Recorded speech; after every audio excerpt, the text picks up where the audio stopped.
नमस्कार सभी को, विश्लेषण में आपका स्वागत है। हम विजन एस का टेस्ट सीरीज कर रहे थे। इस टेस्ट सीरीज के हमारे 3 टेस्ट हो चुके हैं। ये टेस्ट नंबर 4 चल रहा है, उसका ये सेकंड सेशन है। अगर आप चैनल पर नए हैं तो मैं अपेक्षा करूंगा कि आप लाइक और शेयर और सब्सक्राइब जरूर कर दें, ऐसे चैनल की थोड़ी रीच बढ़ जाती है। तो चलिए हम शुरू करते हैं। ये इसमें हमारे 26 क्वेश्चन हो चुके थे। क्वेश्चन नंबर 27 से हमें करना था। अगर आपको स्पीड धीरे लग रही हो तो 1.25 या फिर 1.5 पे देखना, ऐसे टाइम कम लगेगा और आपका यूटिलाइजेशन ज़्यादा होगा। अगले प्रश्न में चलते हैं। The urban nuclear settlements can be best described as. Urban settlement की बात कर रही है, एनसीईआरटी में दे रखा है ये। Houses are closely packed, forming a cluster और a central point, promoting a sense of community and facilitating social interaction. Social interaction वाला ज़्यादातर बात विलेज के कॉन्टेक्स्ट में होता है, तो ये तो नहीं होगा हमारा। क्लोजली पैक्ड दिया तो ये हम सोच सकते थे कि अर्बन न्यूक्लिएटेड होगा, लेकिन सोशल इंटरेक्शन वाली बात विलेज के संदर्भ में हम करते हैं। Houses are spread over a wide area, ये तो ऐसे ही गलत हो गया। स्प्रेड ओवर वाइड एरिया तो न्यूक्लिएटेड होगा नहीं, पढ़ लेते हैं फिर भी। Often in agricultural setting and provide individual households with more privacy and space, ये बिल्कुल नहीं है। ये भी गांव की बात कर रहा है। एग्रीकल्चरल सेटिंग और spread over wide area. High population density with closely spaced building facilitating easier access to services, market and amenities, तो न्यूक्लिएटेड की बात कर रहा था, शहर की बात कर रहा था, तो ये हो जाएगा हमारा आंसर जहां तक मुझे लगता है। अगला पढ़ लेते हैं फिर भी श्योर हो जाएगा हमारा ये। Buildings are spread out characterized by low density, देखो लो डेंसिटी दे दिए तो न्यूक्लिएटेड होगा नहीं। Single family homes with large plots of land offering resident more than and suburban लाइफ सब अर्बन लाइफस्टाइल, ये भी शहर की बात कर रहा है, लेकिन ये थोड़े जो गेटेड बाउंड्रीज वो वगैरह होते हैं, जो गेटेड सोसाइटीज वगैरह होती हैं जो स्प्रेड होती है काफ़ी दूर तक, उनकी बात करें। न्यूक्लिएटेड वैसे की बात नहीं कर रहा है जो बिल्कुल अर्बन पास पास में हो। तो यही वाला ज़्यादा सूटेबल आंसर है, ये वाला होना चाहिए। और ये जो हमारा पहला दे रखा है ना, ये ज़्यादातर कोई सेंटर जैसे लेक है या फिर मंदिर वगैरह है या फिर कोई ऐसा रिलीजियस इंस्टीट्यूशन, कुछ ऐसा जो कि सेंटर उसके आसपास कम्युनिटी डेवलप हो जाए, उसके रिलेटेड है ये वाला। इसका आंसर देखते हैं हम। इसका आंसर सी होना चाहिए। एक्सप्लेनेशन पढ़ेंगे फिर। देखो 27 का आंसर सी दिया है, ठीक है। अब types of human settlement rural का दिया है, मैंने बताया ये। एक तो होता है एक टाइप का कि जो बिल्कुल पास पास में हो न्यूक्लिएटेड, जैसे कि कुछ ऐसा मार्केट हो या कुछ जैसे रिलीजियस स्ट्रक्चर हो, सेंट्रल स्क्वायर हो, कुछ ऐसा हो जिसके कारण वहाँ पे पॉपुलेशन बढ़े, लोग आके बसने लगे। अब ये फंक्शन वगैरह तुम पढ़ लेना खुद से, इधर एनसीईआरटी में भी दे रखा है, या इतना टाइम लगेगा बहुत ज़्यादा इसको पूरा पढ़ने में। डिस्पर्स सेटलमेंट जो दूर दूर होते हैं, एग्रीकल्चर एक्टिविटीज़ वगैरह, या फिर लीनियर सेटलमेंट होते जाते हैं दूर दूर, जिनके बड़े बड़े फार्म वगैरह होते हैं। अर्बन सेटलमेंट में न्यूक्लिएटेड जो बिल्कुल पास पास में हो, क्लोजली स्पेस्ड बिल्डिंग हो, पास में हॉस्पिटल स्कूल हो, अर्बन सेंटर मॉल वगैरह हो, तो वहाँ पे काफ़ी पॉपुलेशन डेंसिटी ज़्यादा रहती है। और लिमिटेड अर्बन स्पेस होता है, ये भी कारण होता है। डिस्पर्स सेटलमेंट और शहरों में स्प्रेड आउट जो दूर तक हो, लोअर पॉपुलेशन डेंसिटी हो, तो ये काफ़ी मतलब जो बड़ी सोसाइटीज़ होती हैं या फिर जो काफ़ी बढ़िया लाइफस्टाइल जीते हैं शहरों में, ये दूर दराज वाले जगह में अलग से सोसाइटीज़ बनती है, तो वो उसको कह सकते हैं ये वाली डिस्पर्स वाला। अगले प्रश्न में चलते हैं। Question number 28। Consider the following statement.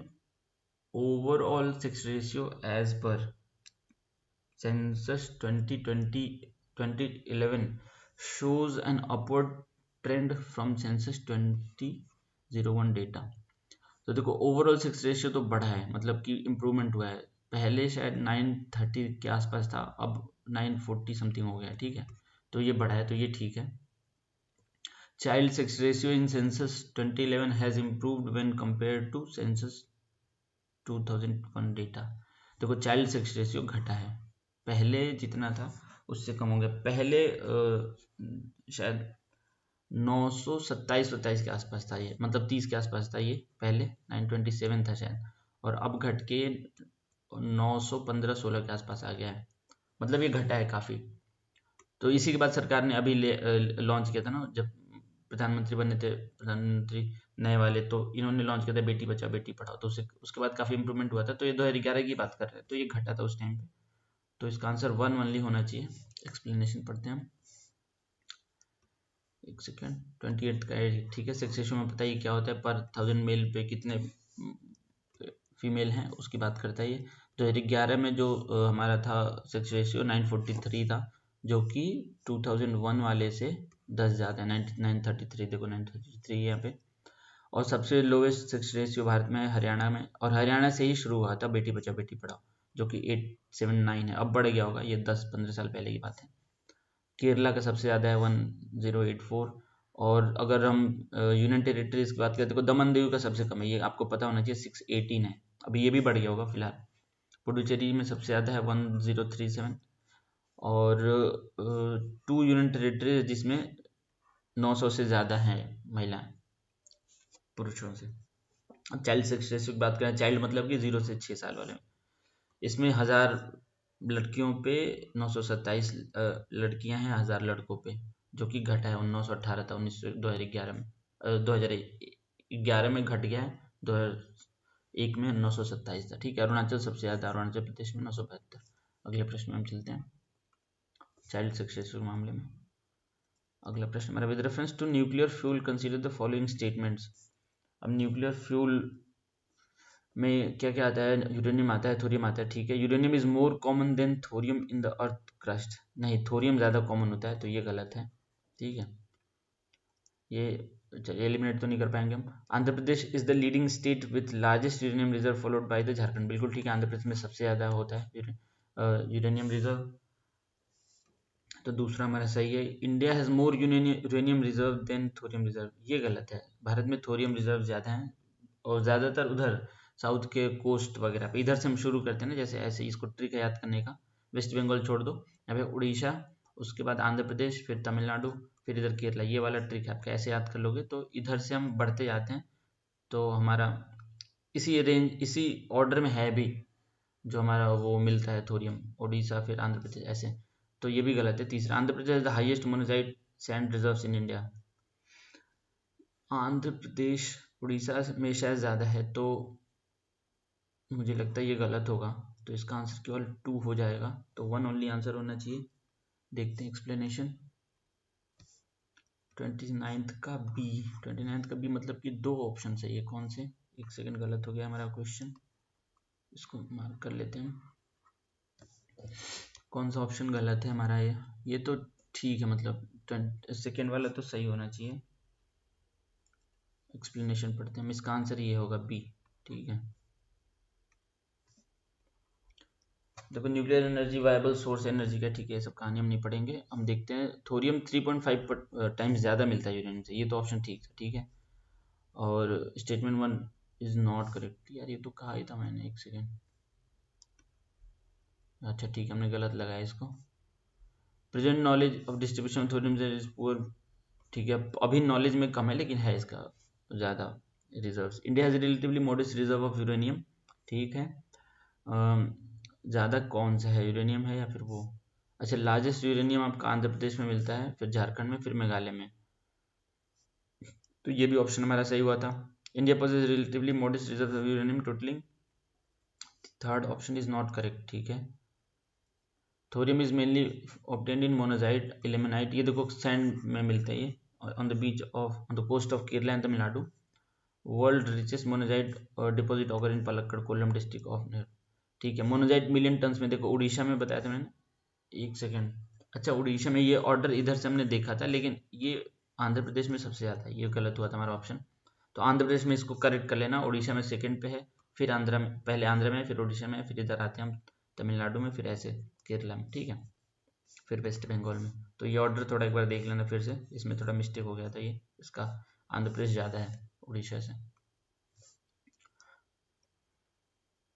तो आंध्र प्रदेश में यूरेनियम और थोरियम दोनों ज़्यादा हो गया। फिर consider the following statement regarding changes in the land use categories in India.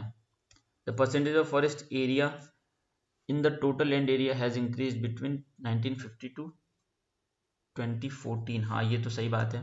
और अभी 10 दिन पहले भी IFR वो आया, इंडियन फॉरेस्ट सर्वे रिपोर्ट जो आता है हर 2 साल में, वो परसों 10 दिन पहले आया था, उसमें भी भारत का फॉरेस्ट रिजर्व 25.17 कर दिया है।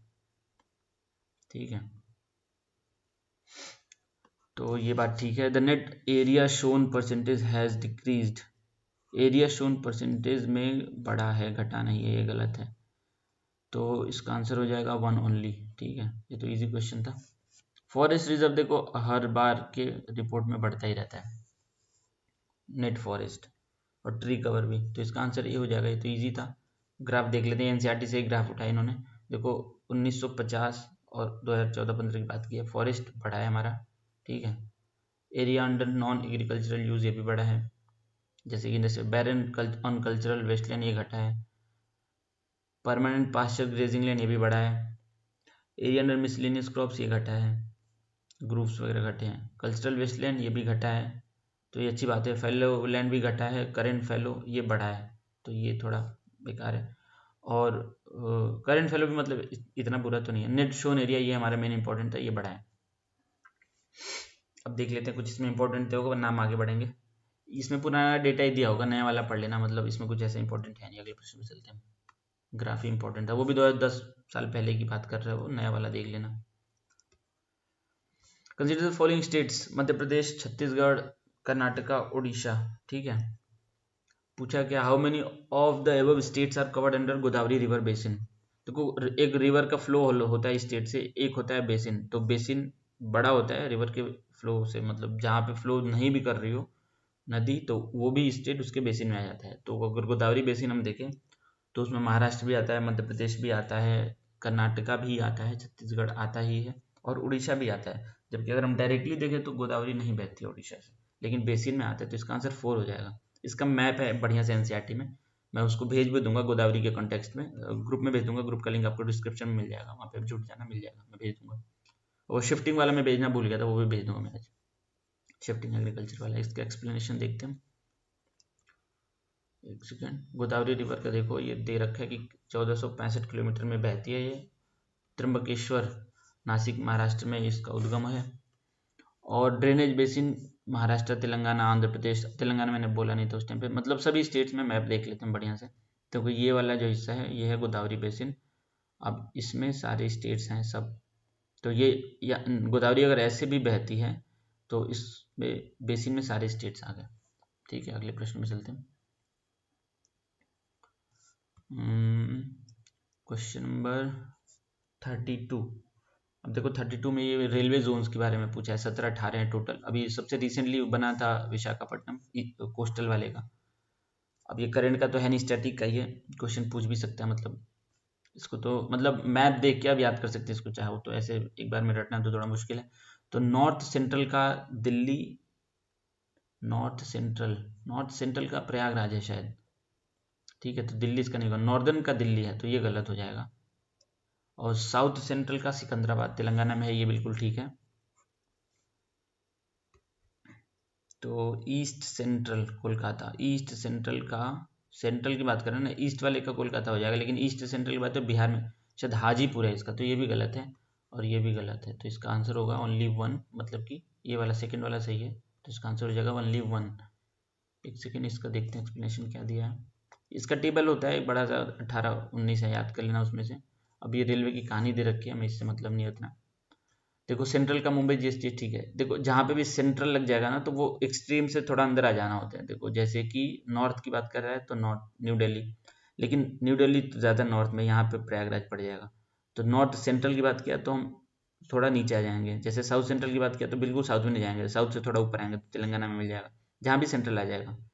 जैसे कि देखो वेस्ट सेंट्रल की बात कर रहे हैं, तो अगर वेस्ट की बात करते हैं तो मुंबई की बात करते हैं, लेकिन सेंट्रल की बात कर दिया तो वेस्ट से थोड़ा ईस्ट आ जाएंगे हम, तो जबलपुर मध्य प्रदेश में, ऐसे करना होता है। तो ऐसे मैप से देख के करोगे तो याद हो जाएगा। अगले प्रश्न में हम चलते हैं। With reference to the port consider the following statement. Port of call, ये पहले भी हम क्वेश्चन कर चुके हैं, पोर्ट ऑफ कॉल वाला।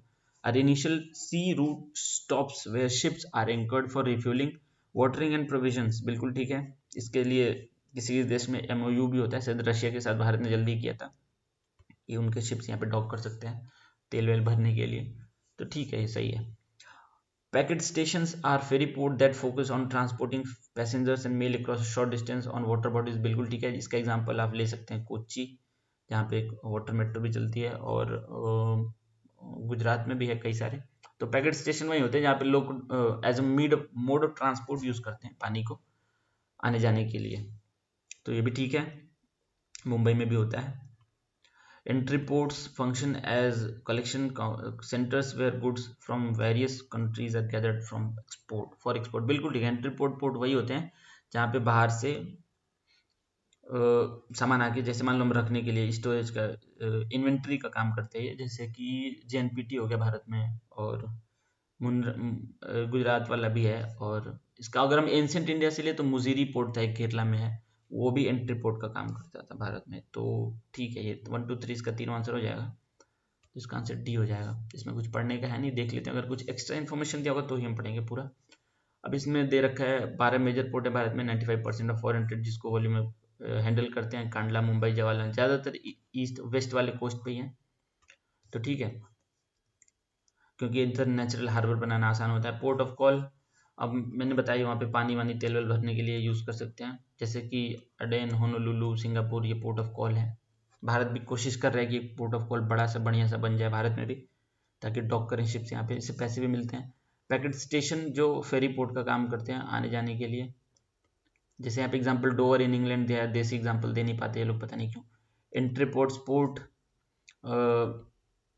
जैसे कि देखो कोपनहेगन, इसमें विदेशी दिया है कि इसका एंशिएंट इंडिया में मान सकते हो, मुजीरी मान सकते हो, और अभी वाले में कहीं पे भी जहाँ पे भी इन्वेंट्री है उसको मान सकते हो। तो अगले प्रश्न में चलते, with reference to the global partnership for ecological connectivity, ठीक है, GPEC consider the following statement. देखो ये जीपीईसी है, ये रिसेंटली करंट अफेयर का क्वेश्चन है, ये शायद फरवरी में हुआ था। जो कन्वेंशन ऑफ माइग्रेटरी स्पीसीज होते हैं ना, जो बॉर्न कन्वेंशन भी जिसको कहते हैं, उससे रिलेटेड है ये हुआ था 1983 में शुरू, भारत ने तभी ज्वाइन कर लिया था इसको, जो बॉर्न कन्वेंशन था। तो देखते हैं इसमें क्या पूछा है। It was launched as the part of Kunming Montreal biodiversity framework. Kunming Montreal तो इससे रिलेटेड नहीं है, तो ये गलत है, ये माइग्रेटरी स्पीसीज वाला नहीं है, तो क्लाइमेट चेंज से रिलेटेड, तो ये गलत है। कुमिंग चाइना में है, मॉन्ट्रियल अलग, इसकी भी अलग कहानी हमने पहले टेस्ट में डिस्कस किया हुआ है। It strives to promote ecological connectivity primarily to endangered species. तो endangered species नहीं, माइग्रेटरी स्पीसीज से रिलेटेड, ये भी गलत है। ये काफ़ी स्पेसिफिक में जाकर क्वेश्चन पूछा है, लेकिन फिर भी बढ़िया क्वेश्चन है ये। तो एक सेकंड, इसका आंसर हो जाएगा नीदर 1 नॉट 2, डी हो जाएगा इसका आंसर। एक्सप्लेनेशन देखते हैं।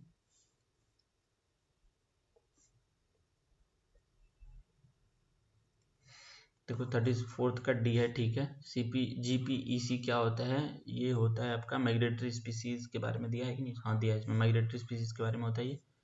कॉप 14, देखो 1983 में हुआ है शुरू, लेकिन अभी इसका कॉप 14 ही चल रहा है।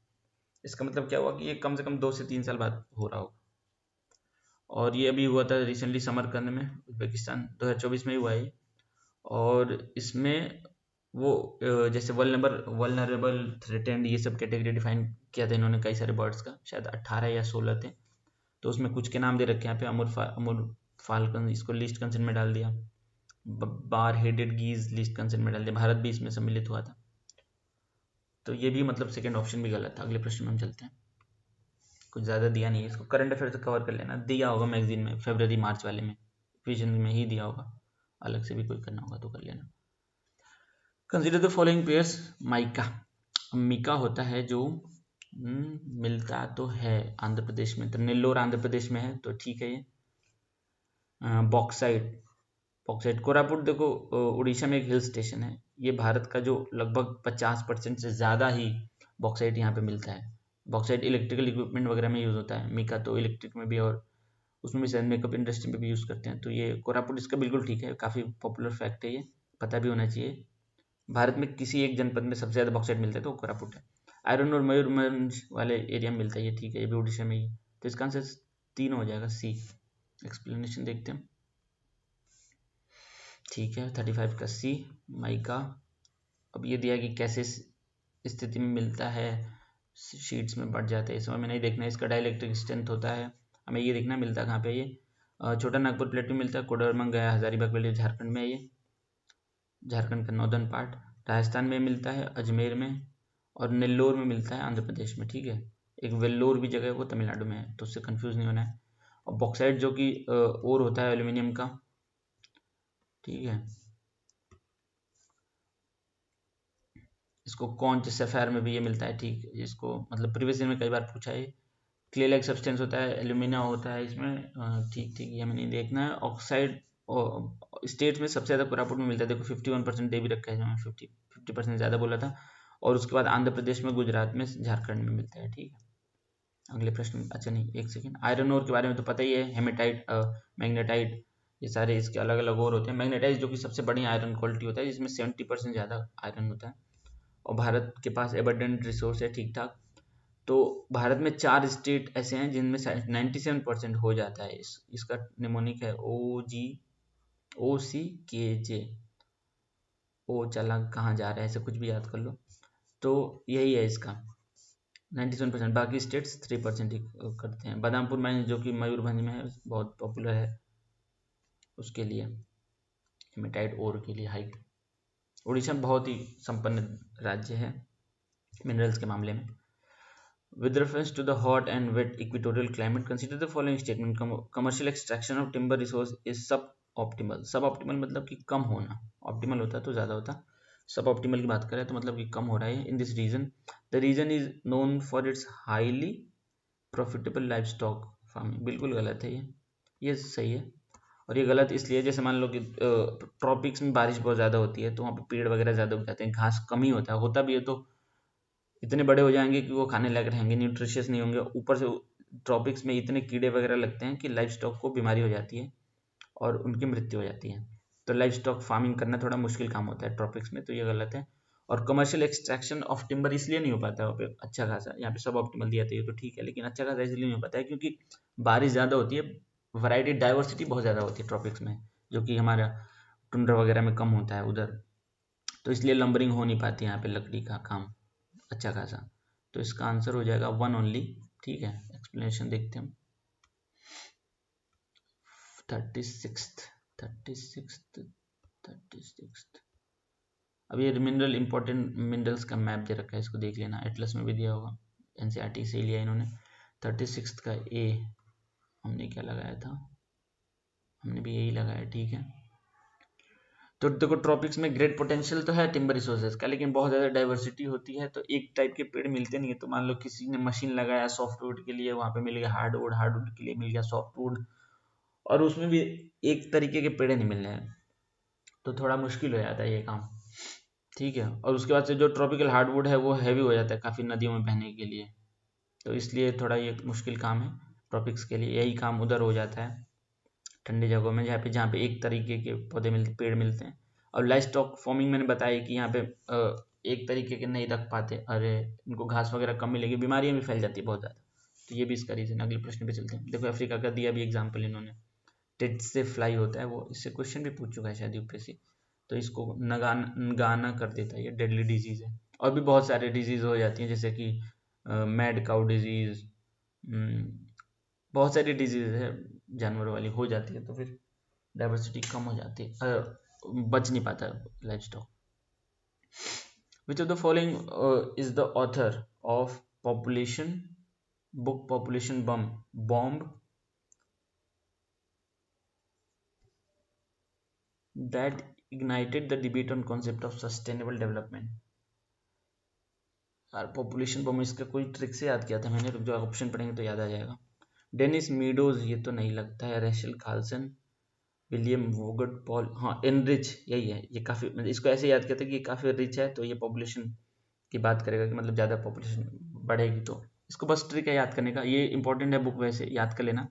तो ऐसे याद कर लो कि रिच आदमी पॉपुलेशन बढ़ाने की बात करता है, जैसे कि इलॉन मस्क, वो हमेशा कहते रहते हैं कि पॉपुलेशन बढ़ानी चाहिए, तो उससे याद हो जाएगा आपको। तो इसका आंसर यही होगा। ये काफ़ी पॉपुलर बुक थी, इसके बाद एक सस्टेनेबल डेवलपमेंट पे ज़्यादा फोकस लोग मतलब बात करने लगे इसके बारे में, काफ़ी पहले आई थी बुक, 60-70s में आई थी, तो इसका आंसर डी होगा। एक्सप्लेनेशन देखते हैं, इसको याद कर लो, वैसे ही ट्रिक से रिच आदमी से तो याद रहेगा वो। तो पॉपुलेशन बम 1968 में आई है बुक, पॉल आर एहरलिच इन्होंने लिखा है इसको। इसके बाद से डिबेट शुरू हो गई थी सस्टेनेबल डेवलपमेंट की, ठीक है। पूरी कहानी पढ़ लेना बाद में अगर चाहिए तो, वैसे इंपॉर्टेंट नहीं है इतना, बुक का नाम पता होना चाहिए बस। In the context of human settlement, देखो दोबारा से क्वेश्चन आ रहे हैं ह्यूमन सेटलमेंट में। पहला क्वेश्चन में इसी का किया था, cross shaped pattern are commonly found in. Cross shaped करने का मतलब ये है कि ऐसे शेप वाले, ठीक है।